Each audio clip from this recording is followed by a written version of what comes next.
जय गुरुदेव। जय हो बाबा अनीप करोली महाराज की जय। जय श्री कैची धाम। सभी को प्यार भरा जय श्री राम। आशा करते हैं आप सभी अपने परिवारजनों के साथ में स्वस्थ होंगे।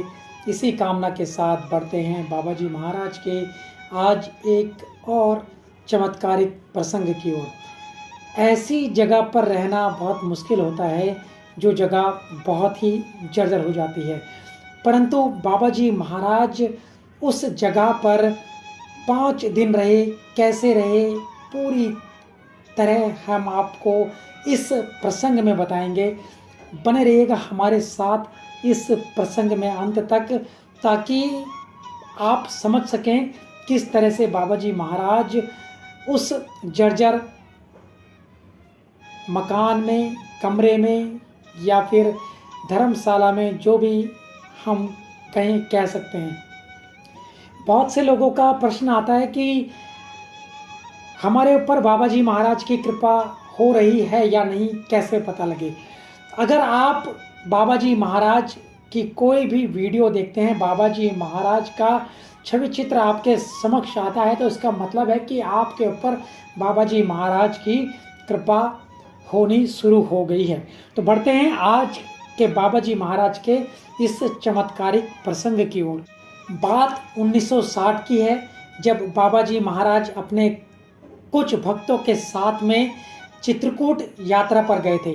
चित्रकूट यात्रा पर बाबा जी महाराज के साथ में एक मल्लाह था जिसका नाम मैथिली था, और बाबा जी महाराज मैथिली की नाव में ही बैठकर राम रोशन बाबा के घर पर गए थे।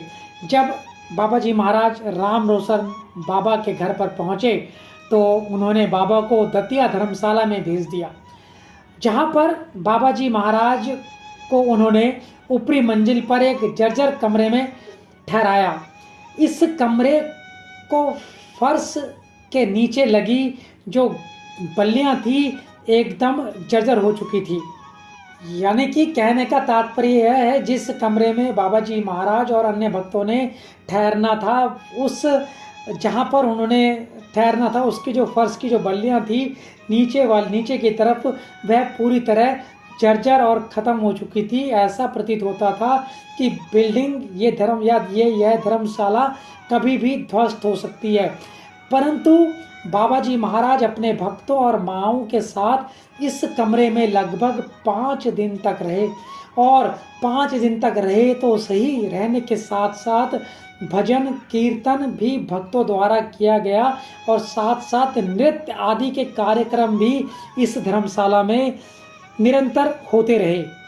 परंतु आश्चर्य की बात यह है कि वह कमरा जस का तस वैसे का वैसा ही बना रहा। वहाँ तक कि वहाँ पर कमरे में यथावत सारे कार्य होते रहे और भंडारा भी चलता रहा, और राम रोशन बाबा और मल्लाह का परिवार भी प्रसाद वहाँ से ही निरंतर पाता रहा।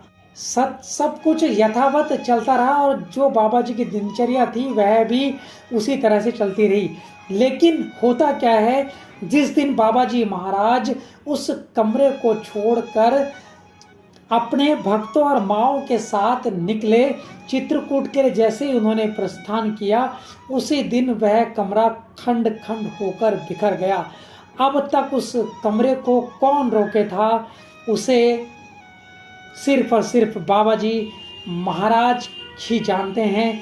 बाबा जी महाराज की कृपा जिस पर हो जाए तो वह धन्य धन्य हो जाता है।